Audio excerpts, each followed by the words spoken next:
Hello everyone and welcome back to the channel. It's been a hot minute, not gonna lie, but I have something interesting here, and I think it's a topic that could use a little more light. Mainly the debate between products that bead and products that sheet. And I understand this isn't retail packaging, but it's Jescar Powerlock Plus. Should be the new formula, if I remember correctly. And what I wanted to check is whether or not a panel that has a super hydrophobic product that beads a lot stays cleaner than a panel or car that has a product that sheets more, like this guy.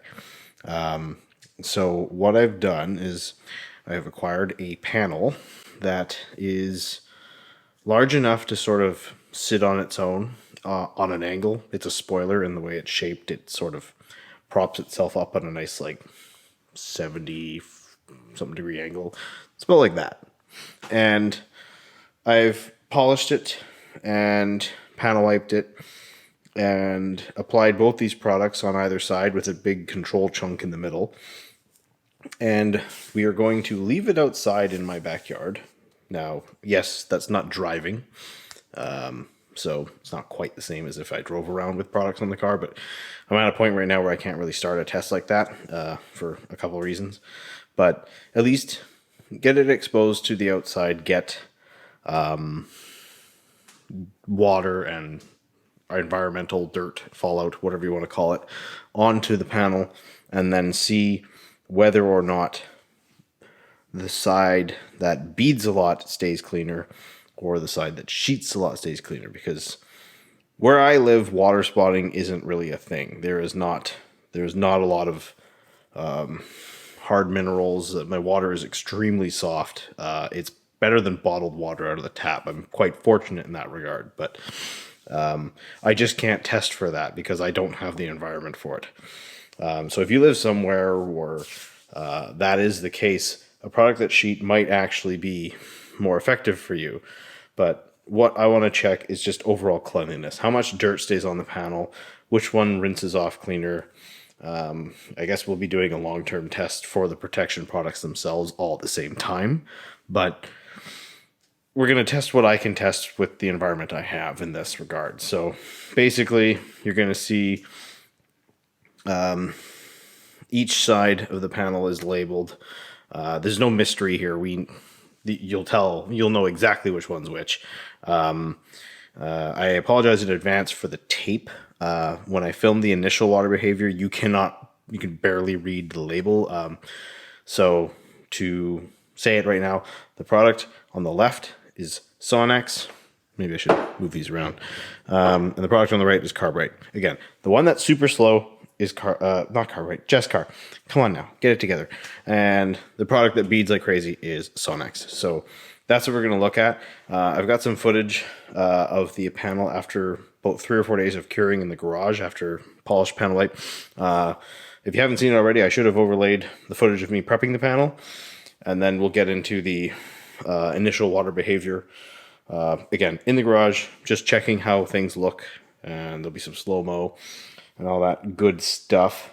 But that's where we're going to start. Obviously, this is one of those things where you can't make the next video tomorrow because it has to sit outside and do its thing. But at least, it's a start. I think it's going to be an interesting topic. If you have thoughts, please share them below. I went through what I have, and these seemed like the most compatible pairing. They're both polymer based. One of them is insanely hydrophobic. The other one is, from my experience using it, not that hydrophobic. I've never had great hydrophobic performance out of Powerlock Plus. So it's apples to apples in that regard. They're both polymer based, and they both fill the need of bead and sheet. So that's sort of why I chose them. I didn't want to go buy a product that is specifically a sheeting product for this test because I don't typically prefer them. So that's my reasoning. I didn't have to buy anything, but we'll cut to the initial hydrophobics. And then I'll do a little quick wrap up, and this will be, you know, a pretty short one because again, we need to have some time pass to sort of see what's going on. I don't know how often I'm going to update it. I might give it a check every month. Again, you don't want to go too quick with the updates because you might not see the full story. It's good to give it a bit more time and let the damage build up. But anyway, to the beading.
Okay, so now that that's all over and done with, you can see that there is a drastic difference between the two, and the you see the panel, the angle it's on. I had to prop it on some boxes in the garage to get it to sit properly, but that's basically the angle it's going to sit at outside. So there will be a sheeting action, and when you flood the panel on the Sonax side, it does sheet, and it's very rapid at it. But if you have the panel fully flooded, the Jescar will pull a lot of that moisture off. So it'll be interesting to see what happens, what builds up. I mean, you can get water spots here, but you usually can just wash them off. You don't really have to break out any hard mineral things right away. It's probably not a bad thing to have around in your arsenal, you know, just as a follow-up, especially if you have ceramic coatings. Like, they clog up, and not a bad thing to invest in, but obviously some people it's a necessity. Whereas here, it's oh, that's nice. But yeah, that's it for now. We will look at this in the future. I do have more videos coming, I promise. I left the other long-term test for 3 months. I didn't want to update it after a month. I did film after a month, but I didn't post it because I wanted to let it go a little longer. So, and I have another video coming out involving this guy and whether or not all-in-ones are worth it. So that's coming up soon. I've started the prep on it. I just need to get the base products applied and then let them cure. But the panels are prepped. It's in the works. Just holiday, and we've had miserably freezing bad weather here, so not a lot of washing and playing in the garage lately, but it's coming up. So thank you again for watching. We'll see you in the next one.